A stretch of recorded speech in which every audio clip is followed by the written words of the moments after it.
Hey guys, morning mga kapatid. Sa today is Saturday at ngayon po ay January 3 na taong 2026 at muli sa ating pong pagpapatuloy sa ating daily devotion. Tayo ay muli ay tutunghay sa salita ng ating Panginoon Diyos at ngayon naman tayo po ay pag-uusapan natin ang talata mula po sa Mark 2, Mark chapter 2 verse 27. At ito po ay pamagatan nating the Sabbath's true purpose. Ano ba itong Sabbath na ito o yung araw ng pagsamba natin? Sabi nga dito, is made for humanity, not burden. Bakit kaya? Ano ang sinasabi ng talatang ito? At God's morning din, kapatid, no? Sister Babes, kasama na natin ngayon, no? At ano nga ba talaga ang tunay na purpose ng Sabat na ito? At bakit ito sinabi sa atin ng ating Panginoong Jesucristo? At ngayon, tunghayan po natin ito. At bago natin simulan, ay muli atin pong basahin ang talatang ito. At sa pagbabasa tayo po ay muli sasamahan ng aking partner para basahin ang talatang ito. At tayo po ay sabi nga po ay sasamahan din sa pananalangin. Sige po. God's morning mga kapatid, sabi nga po sa Mark 2 verse 27. Sinabi rin ni Jesus, itinakda ang araw ng pamamahinga para sa ikabubuti ng tao. Hindi nilikha ang tao para sa araw ng pamamahinga. Tayo po ay manalangin. Hallelujah. O Lord, maraming salamat po Panginoon, sa panibagong araw na ito, salamat po sa pagkakataong muli makita ang maganda ninyong nilikha at nakadama ng pagmamahal. Maraming salamat po, Panginoon, sa patuloy na paggabay mo sa amin. Samahan na kabuha kami ng iyong banal na Espiritu para sa aming pag-aaral iyong mga salita, Panginoon. Patawarin mo rin po kami, Panginoon. Kami po ay lumalapit upang mapagkumbaba at humingi ng kapatawaran sa aming mga nagawang kasalanan. Panginoon, kami po ay humihingi ng kapatawaran para sa aming mga nagawa, iniisip at sinasabi, Panginoon. Maraming salamat po at guide niyo po kami sa tamang pananalita, isip at gawa, Panginoon. Maraming salamat, Panginoon. At ang lahat po ng ito ay aming ipinapanalangin sa pangalan ng iyong anak na si Jesus. Amen. Amen. Praise God. At sa araw pong ito, napakaganda dahil araw ng Sabado at bukas ay marami sa ating magse-celebrate ng ating pagsamba sa Panginoon. At very timely ng paghahandang ito ng the Sabbath's true purpose. Ba't nga ba tayo sumasamba? Ba't tayo napunta sa church? Sabi nga, it's made for humanity, not a burden.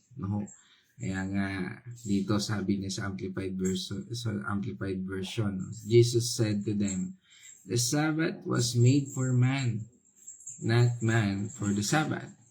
At dito po sa kontekstong ito, ay nagsalita ang ating Panginoong Hesus sa ang kausap po niya dito ay mga Pharisees, mga Pariseyo, na ang mga Pariseyong ito ay nagrereklamo dahil ginutom ng disciple ng ating Panginoong Jesucristo ang uhay na trigo noong araw ng Sabat. At ang sabi nga po ng Mark verse, balikan natin ho yun para maintindihan natin yung buong konteksto. Sabi doon sa Mark 2 verse 23 hanggang 26, basahin po natin yun. Hanggang 26. Isang araw ng pamamahinga, naparaan si Jesus at ang kanyang mga alagad sa triguhan. Habang sila'y naglalakad, ang mga alagad ay pumitas ng uhay. 24. Sinabi ng mga Pariseyo kay Jesus, tingnan mo ang ginawa ng inyong mga alagad, mahigpit na ipinagbabawal ang kautusan sa araw ng pamamahinga. Sinagot naman sila ni Jesus, hindi ba ninyo nababasa ang ginawa ni David noong panahon ni Abiatar, ang pinunong pare? Nang si David at ang kanyang mga kasamay nagutom at walang makain, pumasok siya sa bahay ng Diyos at kumain ng tinapay na handog sa Diyos. Binigyan pa niya ang kanyang mga kasamahan. Ayon sa kautusan, ang mga pari lamang ang may karapatang kumain niyon. 27. 26 lang. Okay. So doon po sa talatang yon, para sa mga reliyosong leader noon, mas malaga ang mga patakaran ng Sabat. No, halimbawa, no, bawal lang magtrabaho, bawal gumawa ng kahit anong aktibidad. No, yun po yung konteksto ng ating tinatalakay ngayon. Kaya sa pangangailangan ng tao ay ito ay pinagbabawal. Ano ho? Pero binaligtad po ng ating Panginoong Hesus ang kanilang pagiging legalismo, no, yung legalism. Ang sabi niya doon, ang Sabat ay regalo ng Diyos para sa ikabubuti ng tao, hindi para maging parusa. Dito tatanungin natin, bakit sinabi ng ating Panginoong Hesus na para sa tao ang Sabat?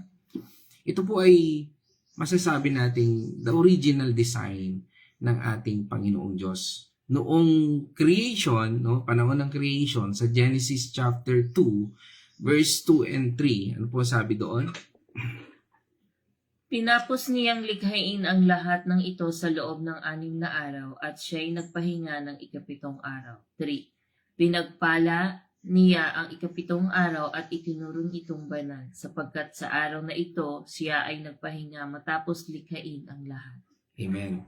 Dito ipinapakita po yung original, kung saan yung pinagmulan, the origin, no, ng rest, no, na ang Sabat ay tanda ng pagpapala at pahinga ng Diyos, hindi burden, hindi yan yung nasasabi natin minsan, kung ang Diyos ka, di ba, nagpahinga, no, sabihin napagod siya, hindi ibig sabihin na ganon, no, hindi burden, kundi celebration ng kanyang goodness. He wants to celebrate, no, yun po yun.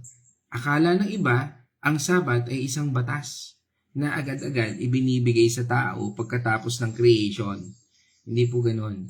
Dahil sa katotohanan po dito sa original na konteksto ng rest na sinasabi dito, ay hindi lang tinapos ng Diyos ang kanyang paglikha. Siya po ay nagpahinga, binasbasan ang 7 araw at ginawang banal. Hindi po ito utos o legal requirement para sa tao. Ibang usapan ang pagbibigay ng 10 Commandments kay Moses. At sabi nga, nauna yon bago ang 10 Commandments na binigay kay Moses sa Mount Sinai, doon sa Exodus chapter 20.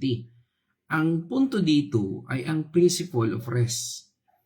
Ito po ay bahagi ng karakter ng Diyos at ng kanyang creation. Akala nga ng iba, ang Sabat ay para lang sa mga Hudyo. No ho, minsan inisip natin, hindi ho, kasi doon po sa Genesis chapter 2 verse 3, nangyari ito bago pa nagkaroon ng Israel o mga Hudyo. Ibig sabihin, ang konsepto ng mga Hudyo ay ibig sabihin po nito ay ang rest na ito at pagpapala ng Diyos ay para sa buong sangkatauhan, para sa ating lahat. Kaya kahit hindi tayo Hudyo, pwede nating i-apply ang principle ng Sabat sa buhay natin. Dahil ang Sabat ay universal sa kanyang original intent. Kaya nga mga kapatid, napakahalaga na tayo ay dumadalo sa ating itinalagang pagtitipon. Kung araw man yan ng Friday, kasi sa ibang bansa, ang rest day talaga nila doon is Friday. Tulad po sa bansang Middle East. Yung iba, mga kapatid natin sa Panginoon, nagse-celebrate sila doon on the day of Friday. Iba naman Sabado, iba naman Linggo. Pero the Sabbath means rest, sa buhay natin. At ang katotohanan ito at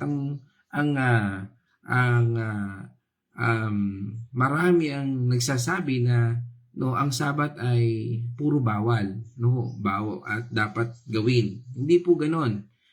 Ang katotohanan patungkol po sa Sabat ay kasi nga po pagka daw Sabat bawal lang ganito, bawal lang ganon. Kaya maraming nagsasabi ayokong sumali sa ganyan. Bakit? Kasi maraming bawal, No? Ang katotohanan ho nito na pag tayo ay sumamba sa Panginoon ay hindi tayo nawala ang bawal dahil naging malaya tayo. Malaya sa kasalanan, malaya sa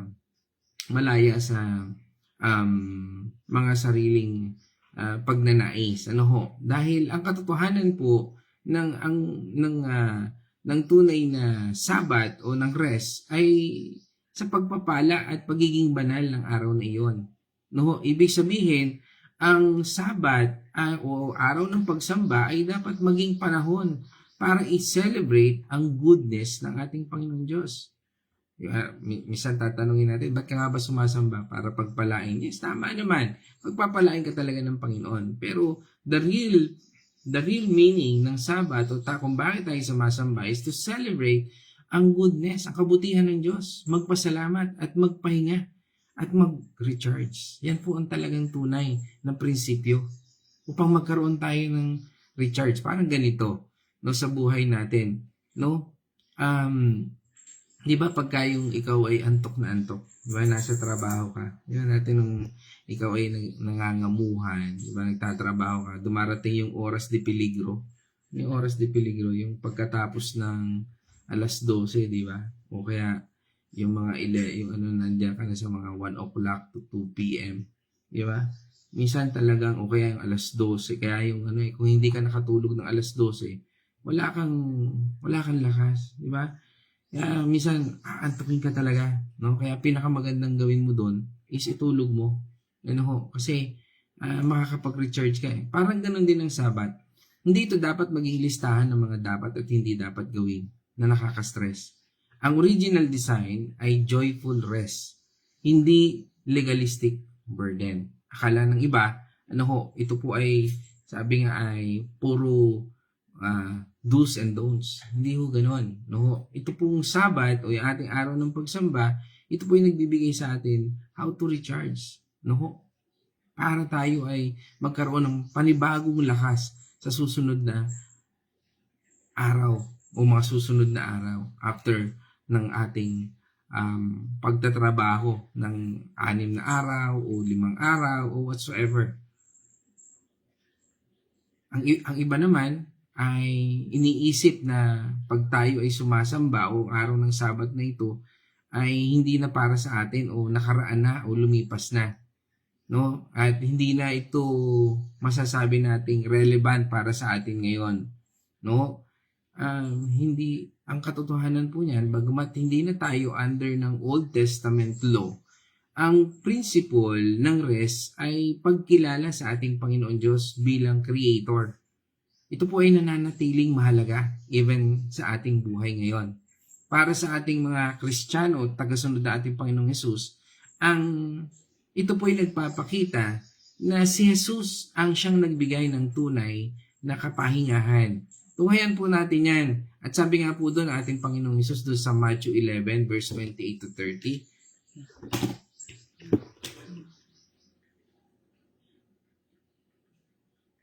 Wait lang po. 20.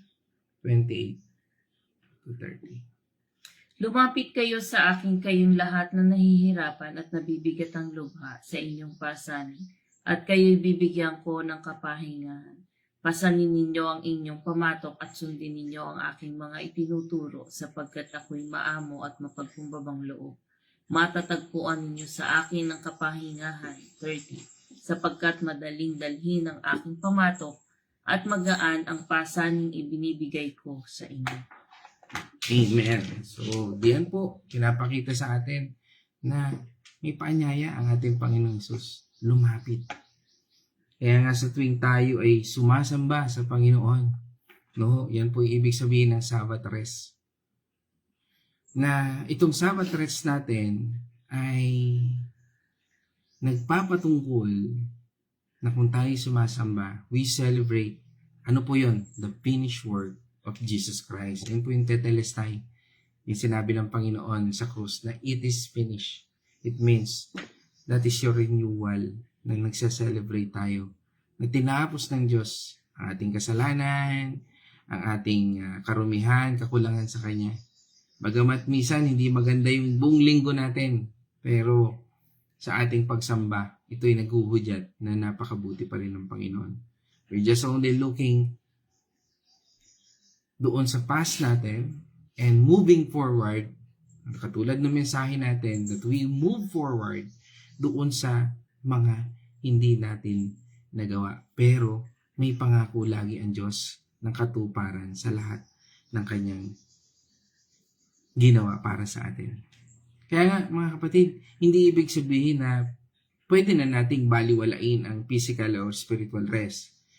Ang Sabbath principle ay, sabi nga, ay timeless. Ibig sabihin, ang prinsipyo ng pahinga, pagpapala at pagkilala sa ating Panginoon Diyos bilang tagapaglikha at tagapagligtas ay hindi kailanman magbabago o naglalaho kahit lumipas ang panahon.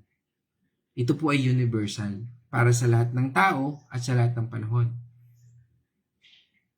At sa ating spiritual na katotohanan, sabi nga, ito ay nagmula pa sa creation hanggang sa new covenant sa ating Panginoong Jesucristo. And even up to now, sa ating kasalukuyang panahon, na kailangan natin ang Sabat na ito o ang pagsamba sa ating Panginoon. Kaya nga tayo ay pinaalalahanan na huwag niyong kakalimutan ang pagtitipon. O, yun po sinasabi sa atin. Kaya nga, doon tayo nagkakaroon ng church. Kaya meron tayong church, no? Katulad natin, we are part, yung iba po sa atin dito ay part ng, ito po yung pangalan ng church namin, Purpose Filled Life Ministries. No? Kami po ay sumasamba sa araw ng linggo, no? At nagdiriwang to the finished work of Jesus Christ. And that is the concept of rest. Because of the creation of God, at sa kanyang proto-evangelium, ng panahon na yon at na ngayon, na tinanggap natin ang ating Panginoon Jesucristo, naligtas tayo hindi dahil sa ating sariling kakayahan, kundi sa biyaya at finished work of Jesus Christ sa buhay natin. Minsan, iniisip din ng iba na ayoko sumamba kasi parang maintindihan naman ako ni Lord. Pagod ako. Ang dami kong ginawa sa loob ng 6 na araw. No, nandiyan na yung makikita natin, okay, no? Pero sabi nga, kalimitan ang iba, no? Akala nila ang pagpapahinga ay katamaran. Napakahalaga po ng prinsipyo na ang Diyos ay binibigyan natin ng importansya.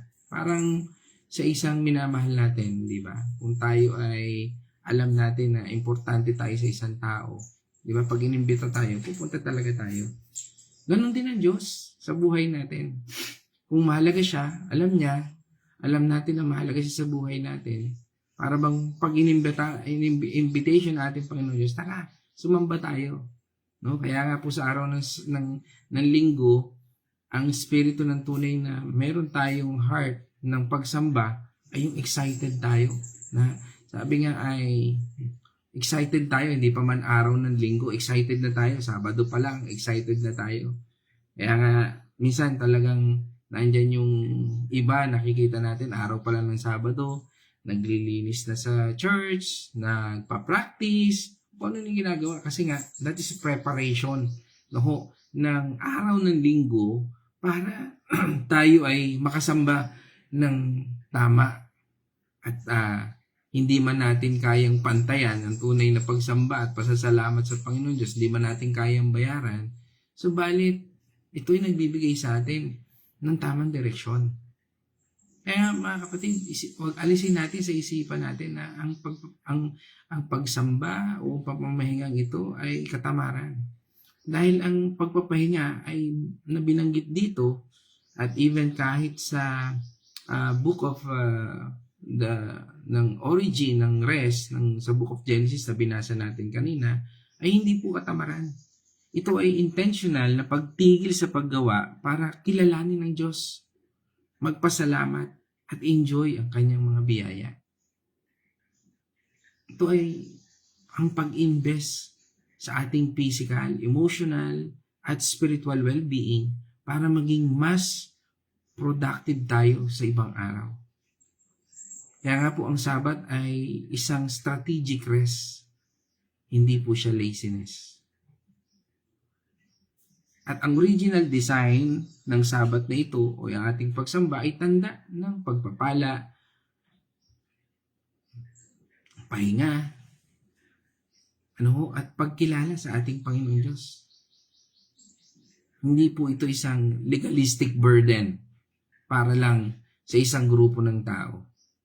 Ito ay ang prinsipyo na pwede nating i-apply sa buhay natin ngayon para magkaroon po tayo ng tunay na kapahingahan at kagalakan sa ating Panginoon Diyos. Ito rin po ay may kaugnayan doon sa talata ng Exodus chapter 23 verse 12 at ang sabi po doon ay 6 na araw kayo magtatrabaho, ngunit sa ikapitong araw ay titigil kayo sa paggawa upang makapahinga rin ang inyong mga baka, asno, alipin at mga manggagawang dayuhan. Amen. Yun po ay naging batas. Yun po yung batas ni Moses. At inulit po yan doon sa Deuteronomy chapter 5 verse 14. Subalit ang ikapitong araw ay para kay Yahweh na inyong Diyos. Ito ay araw ng pamamahinga. Sa araw na iyo'y huwag magtatrabaho ang sino man sa inyo. Ikaw, ang inyong mga anak at mga aliping lalaki o babae, ni alinman sa mga alaga mong hayop, ni mga dayuhan, makipanmayan sa inyo at alipin, lalaki man o babae, ay kailangang mamahingang tulad mo. Okay. At yan po yung naging pattern din, mga Pariseo. Inutos ito para sa kapakanan ng lahat. Maging alipin, hayop, o dayuhan. Ibig sabihin, ang Sabat ay para sa physical, emotional, at spiritual restoration. Dalawang bagay po. Physical, emotional, tatlo po pala. Physical, emotional, at spiritual restoration. Hindi lang siya ritual. No? Yun po yung konteksto nun. At ang ating Panginoong Hesus mismo ay nagpakilala dito. Kaya nga po dito sa Mark 2 verse 28, sabi po ng ating Panginoong Jesucristo ay ito. Ang anak ng tao ay siyang Panginoon ng araw ng pamamahinga. Amen. At si Jesus, sabi niya, ang anak ng Diyos ang siyang, sabi doon, ang anak ng tao ay siyang Panginoon ng araw ng pamamahinga. At dito, ito yung sinasabing the finished work of Jesus Christ. Na ang ating Panginoong Hesus ang siyang mismong Panginoon ng Sabat. Siya ang nagbigay ng tunay na kahulugan nito. Kung ang Sabat ay para sa tao, ang Diyos mismo ang nagdisenyo nito bilang grasya, hindi checklist. Bakit po kailangan nating matutunan ito sa ngayon? Dahil marami po ngayon ang nangyayari even to the church is mas nagiging legalism na tayo kaysa doon sa tunay na laman ng puso natin o dapat maging laman ng puso natin. Marami pong Christian ngayon ang sumasamba sa mga rules. Halimbawa, strict no work policy, judgment sa mga hindi sumusunod, imbis na sa Diyos. Pero ang sabi ng ating Panginoon Hesus, ang Sabat ay ginawa para sa tao. Ibig sabihin, ang pangangailangan ng tao, halimbawa, pagpapagaling, pagsiserve, at pagtulong, ay mas mahalaga sa Diyos kesa sa rigid na tradisyon. Kaya nga, mga kapatid, ito rin po ay mahalaga at kailangan nating matutunan dahil ito po ay rest in burnout culture. Ito po ay nagbibigay sa atin ng rest. Sa mundo natin ngayon na puno ng stress, anxiety, at hustle mentality. Kaya nga po ang Sabat o ang pagsamba natin ay paalalan. Ito'y paalala sa atin ng Diyos na hindi tayo robot. Kailangan natin ng pahinga pag-alala sa ating Panginoon Diyos. Alalahanin po natin sa siya at tanggapin po natin siya na siya ang ating Diyos. Hindi tayo ang Diyos ng sarili nating mundo. Minsan, parang naintindihan naman ako ni Lord. Ginagawa natin Diyos yung sarili natin. No? Ito'y inutos ng Panginoon Diyos na kailangan natin. E paano yung pastor? Ang trabaho ko ay araw ng linggo. Paano ho yun? No. Sabi nga, may rest day mo. No. Pwede ka mamahinga. Pwede natin gawin ang mga bagay na gano'n sa buhay mo. O araw ng Lunes, no? Pwede mo italaga ang sarili mo sa Panginoon Diyos pa rin.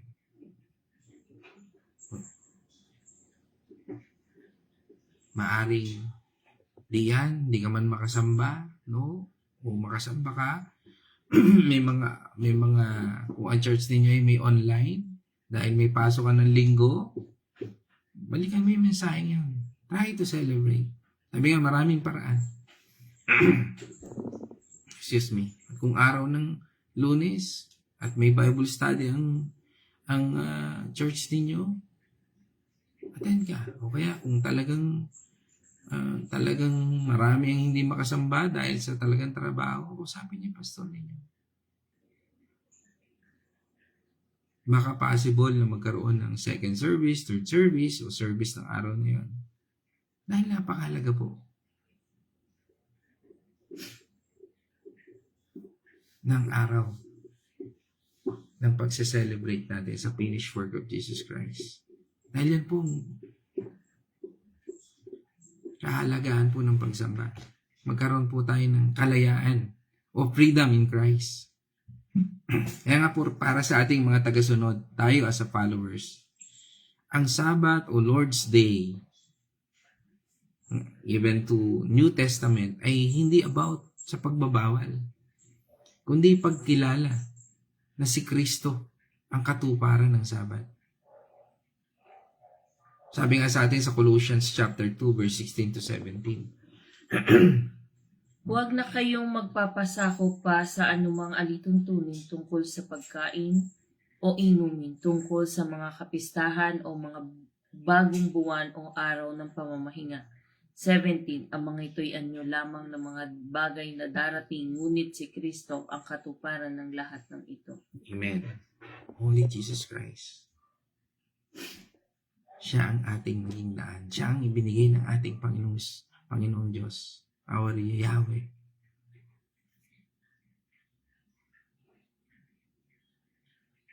Kaya nga po ang pahinga natin ay sa finished work ni Jesus Christ. Hindi sa pagsunod sa batas. O para bang tinatanong sa atin ng Panginoon sa ating pagsamba, are we celebrate? Are we praying sa pangangailangan ng bawat isa? Are we praying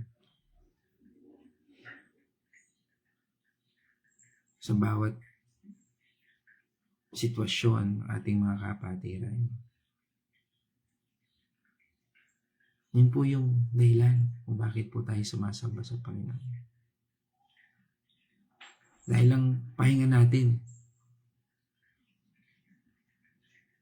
ay sa biyaya ng ating Panginoon Jesucristo. Doon sa krus ng Kalbaryo 2,000 years ago. Kaya nga mga kapatid, sa araw ng bukas, sa ating pagsamba, maging application sa buhay natin to prioritize relationship over rules. Kung ang Lord's Day natin o ang Sabbath Day natin ay nagdudulot ng guilt o pressure, mali ang approach natin. Kaya, tanungin natin sa sarili natin, pinahihirapan ko ba ang iba o sarili ko sa mga patakaran? Ito ay isang paalala na ang tuntunin ay dapat magsilbi sa tao at hindi ang tao sa mga tuntunin. Ang mga patakaran ay nilikha para magbigay ng kaayusan at gabay pero hindi dapat kalimutan ang tunay na layunin nito. Ang pagpapabuti ng relasyon sa Diyos at sa kapwa. Kung ang patakaran ay nagiging hadlang sa pagmamahal at pag-unawa, dapat itong suriin at baguhin. Ang bawat sitwasyon ay unique. Hindi lahat ng patakaran ay applicable sa lahat ng pagkakataon. Mahalaga ang pagiging sensitibo sa konteksto at pangangailangan ng bawat isa. Sa madaling salita, mga kapatid, ang prioritize our relationship over rules sa isang paanyaya na maging mapagmahal tayo, maunawain at flexible sa pakikatungo sa ating kapwa. Ito po ay isang paalala na ang tunay na pagsunod sa Diyos ay nagmumula sa puso at nagpapakita ng pagmamahal sa ating kapwa. Use Sabbath to worship and serve. Gamitin po natin na sa araw ng Sabbath na ito, sa araw ng bukas, kung tayo po ay sasamba sa ating Panginoon, use this to worship. Huwag nating sayangin na hindi tayo makapagpuri sa Panginoon. Ibigay natin yung buong pagpupuri natin sa Panginoon at paglilingkod. Ano man yung ginagawa natin, hindi man tayo na-appreciate ng iba, basta gawin natin to worship God. Sabi nga, everything we do is an act of worship sa ating Panginoon. Huwag tayong maging katulad ni Cain na gusto natin na tayo'y purihin. Kundi maging katulad tayo ni Abel na pag tayo'y nag-alay na may pasasalamat sa kanyang ginawa.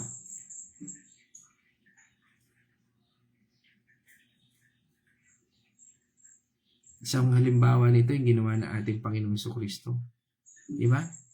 Nagpagaling siya kahit na pinagaling niya yung may sakit kahit na araw ng Sabat, no? 'Di ba sa Mark 3, Mark chapter 3 verse 1 hanggang 5. Muling pumasok si Jesus sa sinagoga, naratnan niya roon ng isang lalaking paralisado ang isang kamay. May ilang taong naroon at inaabangan kung pagagalingin ni Jesus ang lalaking iyon sa araw ng pamamahinga, upang may maiparatang sila laban sa kanya. 3. Tinawag ni Jesus ang lalaking paralisado ang kamay. Halika rito. 4. Pagkatapos tinanong naman niya ang mga tao, alin ba ang naayon sa kautusan, ang gumawa ng mabuti o gumawa ng masama sa araw ng pamamahinga? Ang maligtas ang buhay o ang pumatay? Ngunit sila'y hindi sumagot. 5. Tiningnan ni Jesus ang mga taong nakapaligid sa kanya. Galit at lungkot ang naramdaman niya dahil sa katigasan ng kanilang mga puso. Pagkatapos sinabi niya sa may sakit, iunat mo ang iyong kamay. Iniunat naman ng lalaki ang kanyang kamay at ito'y gumaling. Amen. Pagandang bahagi po na yan, ano?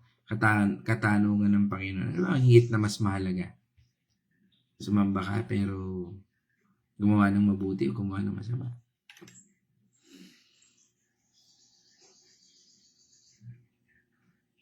Ginawa niya yun para sa may sakit. Hindi lang yun. Sa araw ng pagsamba, pag ginawa niya, nagpakain din po siya sa mga gutom. Tunghayan po natin yan doon sa Luke chapter 6, verse 1 to 5. Isang araw ng pamamahinga, nadatnan ni Jesus sa isang triguhan ang kanyang mga alagad na pumipitas ng ugay ng trigo at kanila itong kinain, matapos kuskusin ang kanilang mga kamay. 2. Bakit kayo gumagawa ng bawal na kautusan sa araw ng pamamahinga? Tanong ng ilang Pariseo. 3. Sinagot sila ni Jesus, hindi ba ninyo nabasa ang ginawa ni David nang minsay nagutom sila ng kanyang mga kasama? Di ba't pumasok sila sa bahay ng Diyos at kumain ng tinapay na handog? Ang tanging mga pari lamang ang may karapatang kumain. Binigyan pa niya ang kanyang mga kasama. 5. Sinabi pa ni Jesus, Anak ng tao ay siyang Panginoon ng araw ng pamamahinga. Amen. Tulad din ng text natin yan. Pinakita po yun doon sa Luke 6, chapter 5. Na kahit na sa Sabat, sabi nga, nandun po dapat sa araw na ito ang compassion over condemnation. Hindi tayo para sisihin ng Panginoon. Pero kung gagamitin lang natin ang Sabat na maging katamaran sa buhay natin, iba po ang usapan yan. Pero kung ginagamit natin ang Sabat na ito to help people, to pray for the sick, you are in Sabat.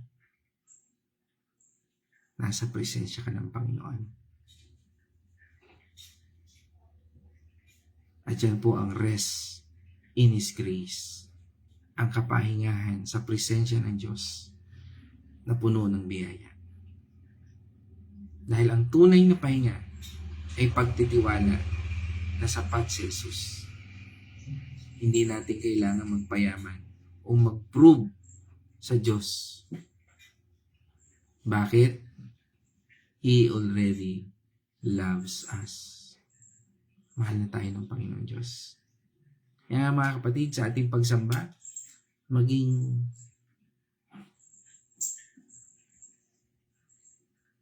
hakbang natin na ang pagsamba ay ang pasasalamat natin sa ating Panginoon Diyos.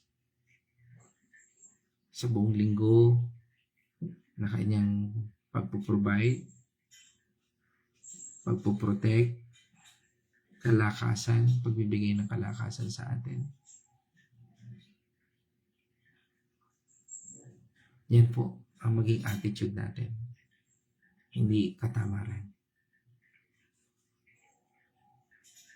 Dahil ang tunay na pagtitiwala, ang tunay na pahinga, ay ang pagtitiwala na sapat si Jesus.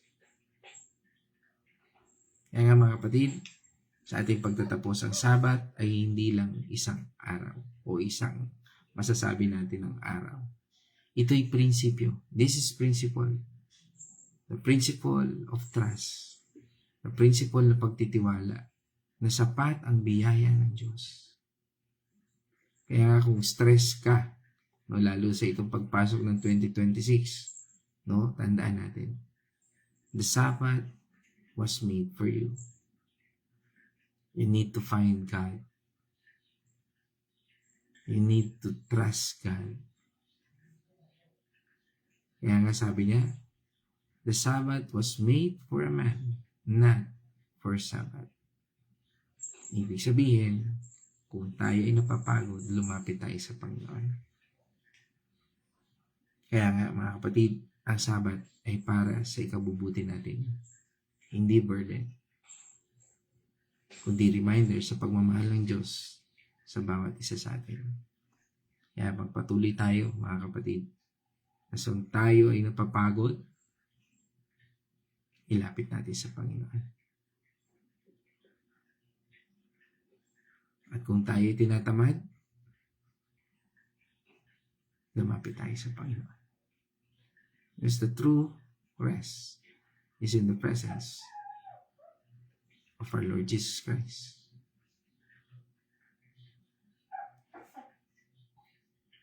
Purihin natin Panginoon Diyos mga kapatid. At ngayon po, tayo naman ay dadako sa Wednesday's Reflection. God's morning mga kapatid. Ito pong napag-aralan natin ito ay napaka-importante po.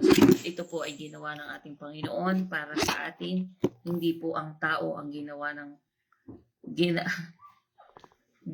Panginoon para sa atin, para sa ating ikabubuti. Ginawa po ang araw ng pamamahinga para sa mga tao at hindi ang tao para sa araw ng pamamahinga. Ito po ay nagtuturo sa atin na ang pahinga ay mahalaga para sa ating kapakanan. Dapat nating unawain ang tunay na layunin ng mga tradisyon at alituntunin, maging malaya sa ating pagsunod at magpakita ng unawa at pag-unawa sa iba. Ang tunay na pagsamba po ay nagmumula sa puso at hindi pakitang tao lamang o pagsunod sa mga tradisyon. Higit sa lahat, dapat tayong maglingkod sa ating kapwa at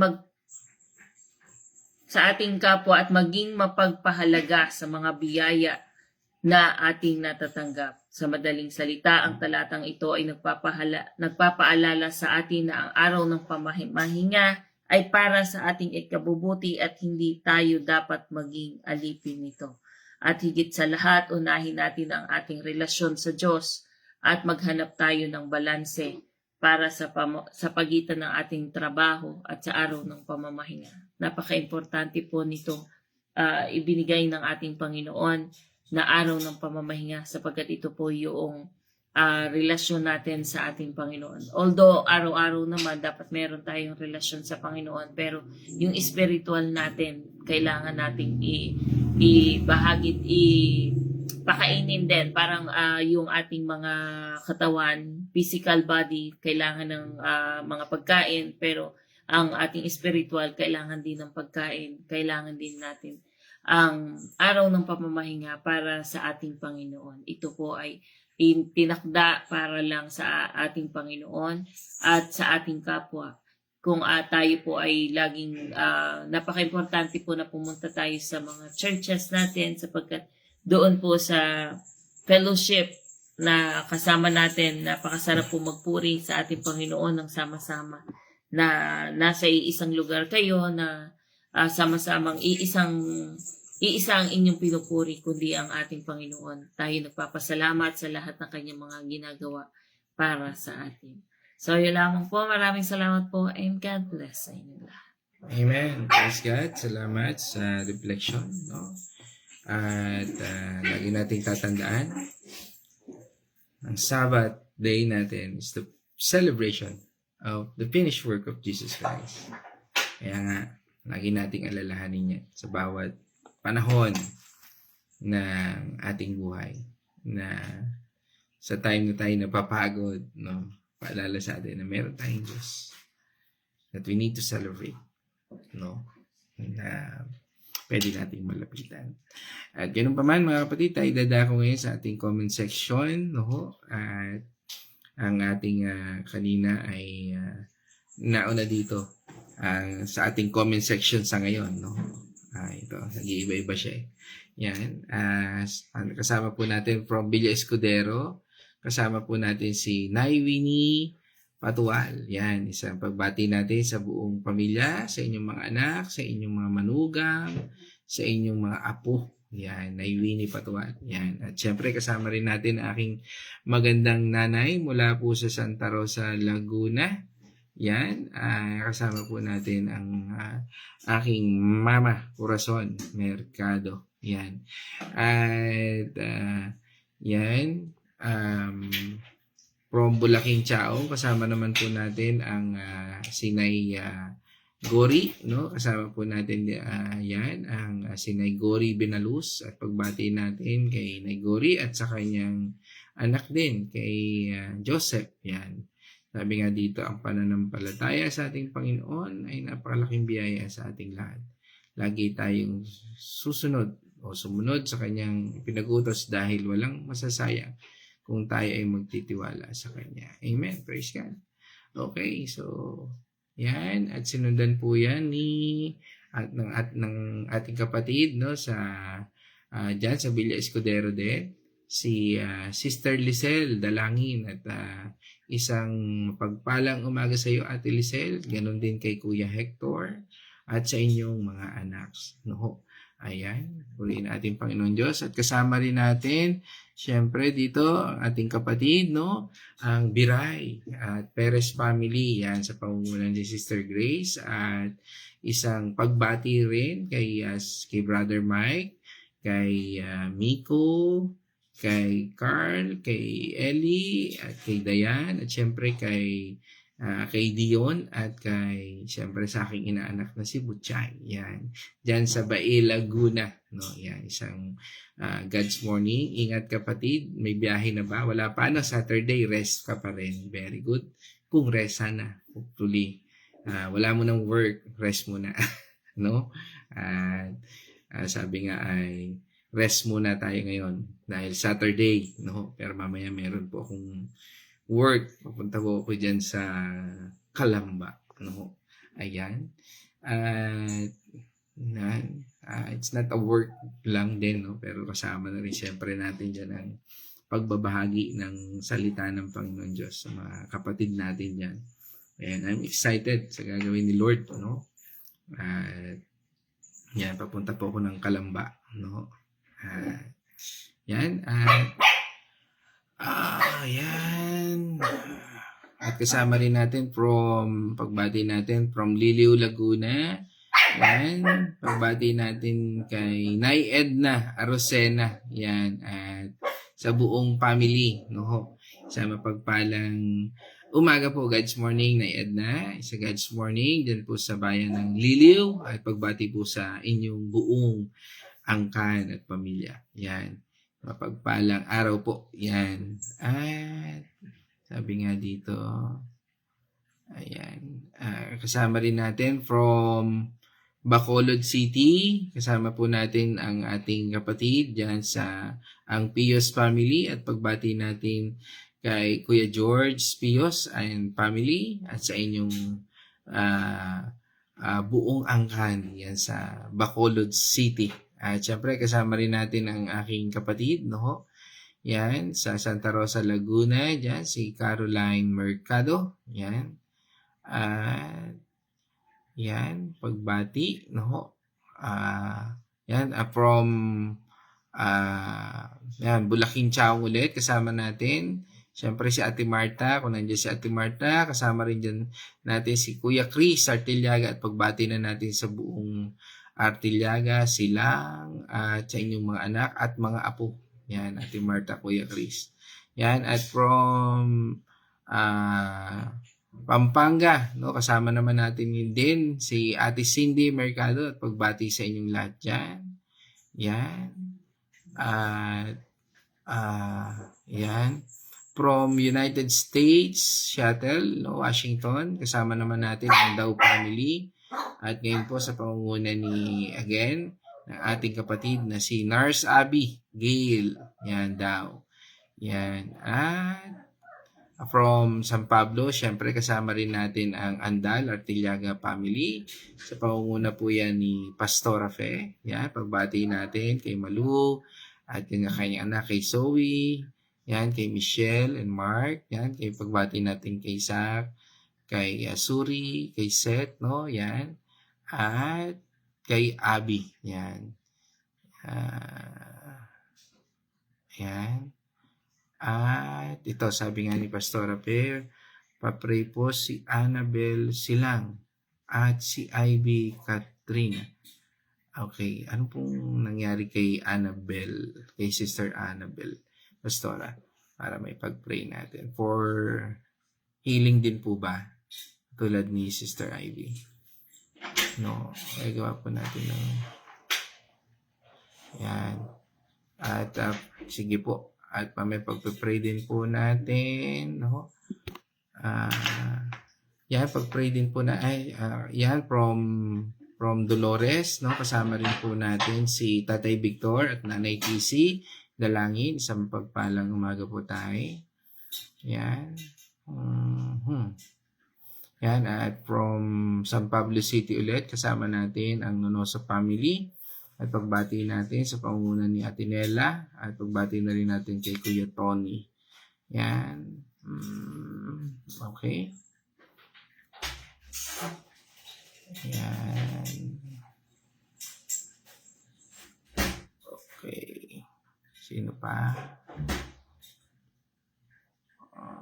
Okay. Tapos sabi ni Sister Babes, no? Yan, kasama natin. Pagbati natin kay Sister Babes at sa kanyang kay Kuya Ramil, no? Rianes at sa kanilang mga anak na magaganda at mga pogi at matatangkad. Yan. No?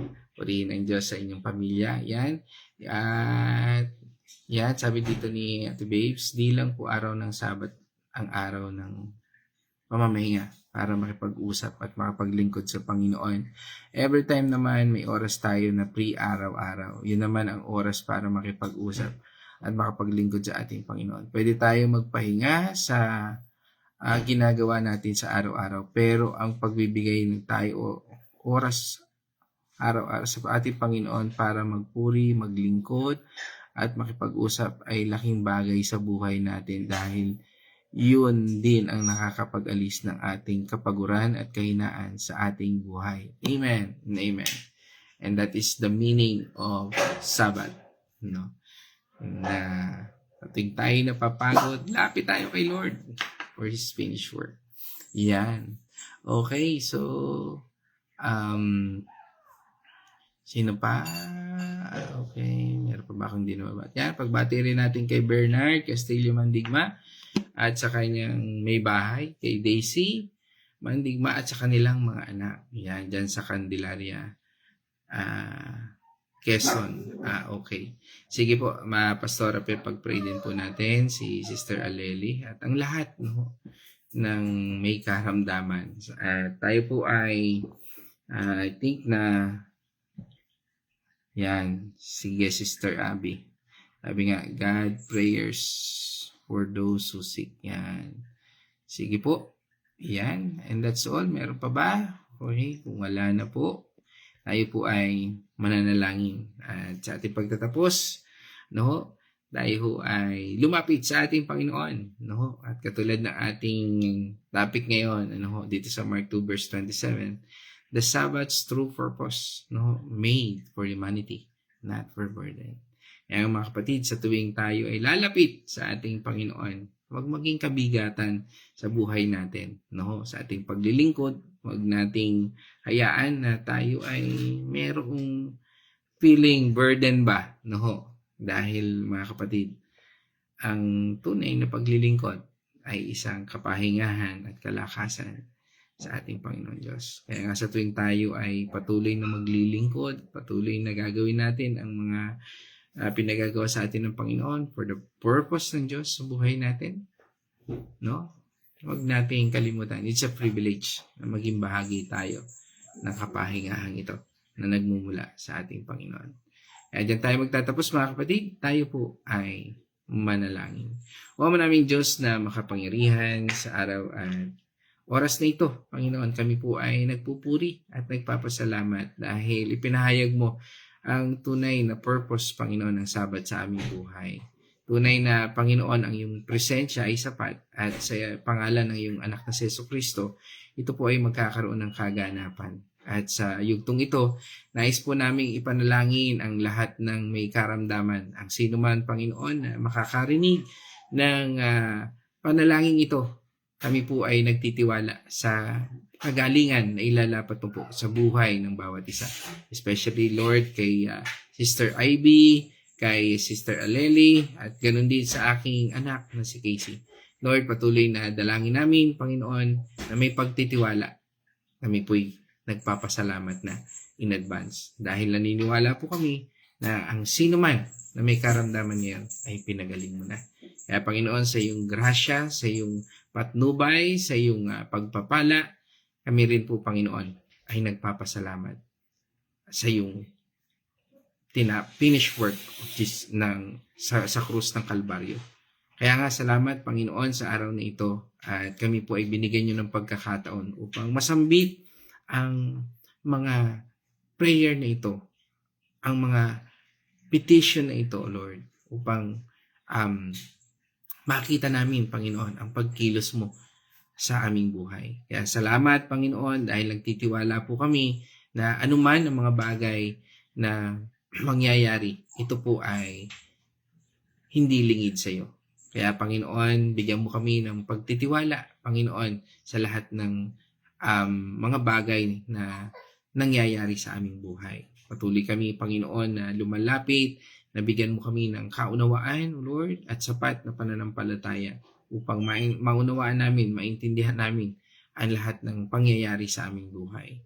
Muli po kami, Panginoon, na lumalapit sa iyong trono at habag, O Lord, at patuloy namin idinadalangin ang patuloy na pagpapala, pagpuprovide, O Lord, sa bawat pangangailangan ng bawat isa, Panginoon. Sino man ang nakakarinig, Panginoon, ng panalangin ito, maging saan man lugar, Panginoon, ang mga kapatid namin ay naroon. Lord, we thank you for the gift of technology na maaring makarating, Panginoon, ang iyong salita, ang iyong panalangin, at patuloy na tumutugon ka, Panginoon. And you use this technology, O Lord, to reach out, O Lord, na katulad, Panginoon, ng aming tinalakay, Panginoon, na ang tunay na pagsamba ay sa iyong presensya.